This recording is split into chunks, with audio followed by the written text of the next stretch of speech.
உலகெங்கிலும் உள்ள ஜி தமிழ் தொலைக்காட்சி நேயர்களே, உங்கள் அனைவருக்கும் வணக்கம். இந்த ஒளிமயமான எதிர்காலம் நிகழ்ச்சியிலே, உன்னதமான மருத்துவ ஜோதிடம் பகுதியிலே உங்களை மீண்டும் சந்திப்பதில் பெருமகிழ்ச்சி அடைகின்றேன்.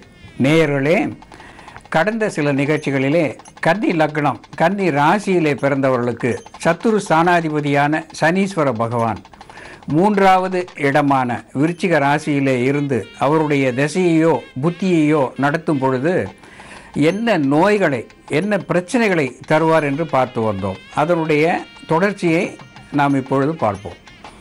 கன்னி லக்னம், கன்னி ராசியிலே பிறந்தவர்களுக்கு சத்துரு ஸ்தானாதிபதியான சனீஸ்வர பகவான் 6ஆம் இடத்ததிபதியாக இருந்து மூன்றாவது இடமான கழுத்து என்கின்ற நிலையிலே அவர் இருக்கின்ற பொழுது கழுத்திலே பிரச்சனைகளை தருவார் என்று பார்த்தோம். அதோடு கூட வீரியம் என்று சொல்லக்கூடிய அந்த வீரிய ஸ்தானம் என்று சொல்வார்கள், அதாவது ஆண்களுடைய வீரியம், விந்து ஸ்தானம் என்று சொல்லக்கூடிய இடம், அந்த மூன்றாவது இடத்திலே சனீஸ்வர பகவான் இருந்து அவருடைய திசா புத்தியை நடத்துகின்ற பொழுது புத்திரப்பேறு, இதிலே பிரச்சனைகளை அவர் தரக்கூடும். இது ஏற்கனவே நான் நிகழ்ச்சியிலே சொல்லியிருக்கின்றபடி தீரக்கூடியது தான். அதனாலே உடனே புத்திரப்பேறு பிரச்சனை என்று பயப்பட வேண்டாம். சத்துரு ஸ்தானாதிபதி மூன்றாவது இடத்திலே இருக்கின்ற பொழுது விந்து குறைபாடு அல்லது ஸ்பெர்ம் கவுண்ட் என்று சொல்வார்கள், அந்த விந்துனுடைய எண்ணிக்கை, அல்லது மோட்டிலிட்டி என்று சொல்வார்கள், அந்த விந்து பயணிக்கின்ற காலம், அந்த விந்துவனுடைய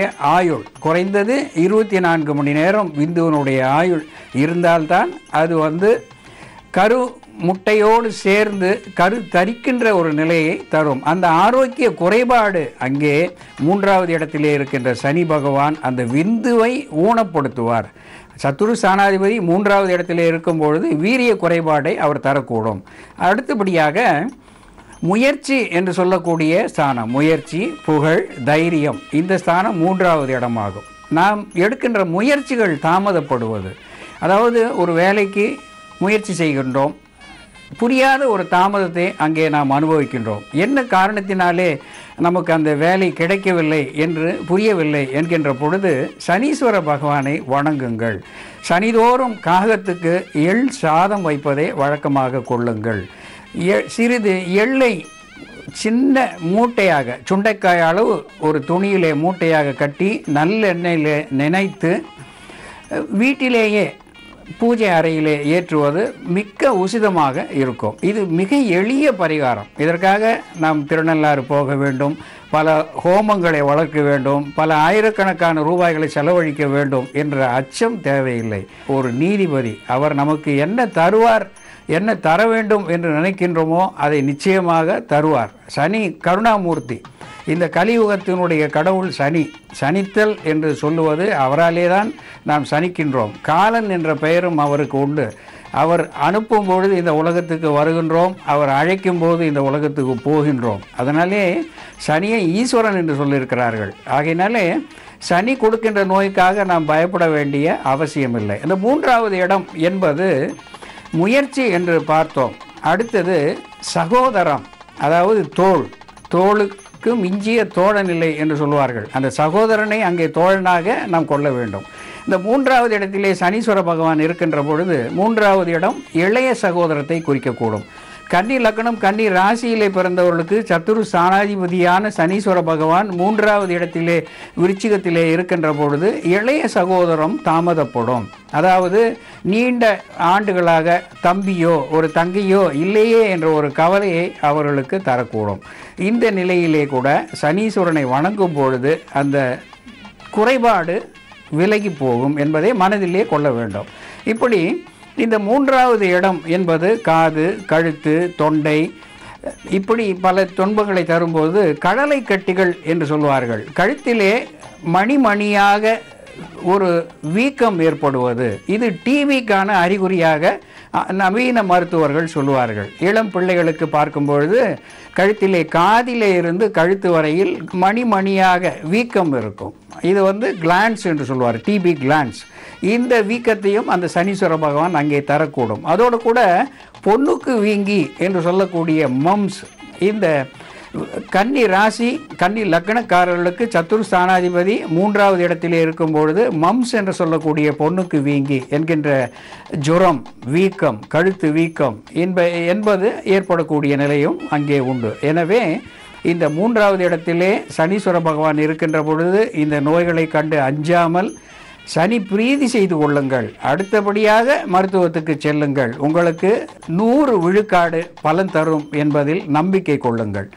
அடுத்து இந்த கன்னி லக்னம் கன்னி ராசியிலே பிறந்தவருக்கு 4ஆம் இடமான தனுசு ராசியிலே சத்துரு ஸ்தானாதிபதியான சனீஸ்வர பகவான் இருந்து என்னென்ன நோய்களை அங்கே தருவார், என்னென்ன பிரச்சனைகளை அங்கே தருவார் என்பதை நாம் பார்ப்போம். இதனுடைய தொடர்ச்சியை அடுத்த நிகழ்ச்சியிலே பார்ப்போம். சனீஸ்வர பகவான் கன்னி லக்னம் கன்னி ராசிக்கு 4வது இடத்தில் இருக்கின்ற பொழுது என்ன நோய்களை தருவார் என்பதை அடுத்த நிகழ்ச்சியிலே பார்ப்போம். இப்பொழுது உங்களுக்கு சில மருத்துவ குறிப்புகளை சொல்ல நான் கடமைப்பட்டுள்ளேன். நேயர்களே, கடந்த நிகழ்ச்சியிலே நெல்லிக்காயை பற்றி சில தகவல்களை பார்த்தோம். அதனுடைய தொடர்ச்சியை இப்பொழுது பார்ப்போம். நெல்லிக்காய் என்பது ஒரு அனபாலிக் ஸ்டீராய்டு என்று சொல்வார்கள் ஆங்கிலத்திலே. அதாவது அனபாலிக் ஸ்டீராய்டு என்பது நம்மளுடைய உள் திசுக்கள் வளர்ச்சியிலே ஒரு தூண்டுகோலை தரக்கூடியது. இந்த நெல்லிக்காயை உபயோகப்படுத்துவதனாலே இந்த நிலை ஏற்படுகிறது. திசுக்கள் பலம் பெறுகின்றன, உடல் ஆரோக்கியம் அடைகின்றது. அடுத்து நெல்லிக்காயை ஒரு லாக்ஸேட்டிவ் என்று சொல்லுவார்கள் ஆங்கிலத்திலே. அதாவது மலம் இளக்கி சரியான படி மலம் கழிக்காதவர்கள் இந்த நெல்லிக்காயை அதிகமாக உபயோகப்படுத்தும் போது மலம் இளகி கழிவு உறுப்புகள் பலப்பட்டு சரியான செரிமானமான நிலை ஏற்பட்டு ஆரோக்கியம் அவர்கள் பெறுவார்கள். அடுத்து நெல்லிக்காயை ஒரு ஆன்டிபயாட்டிக் என்று சொல்வார்கள். நோய் எதிர்ப்பு சக்தி உடைய ஒரு மருந்தாக அதை அங்கே குறிப்பிடுகின்றார்கள்.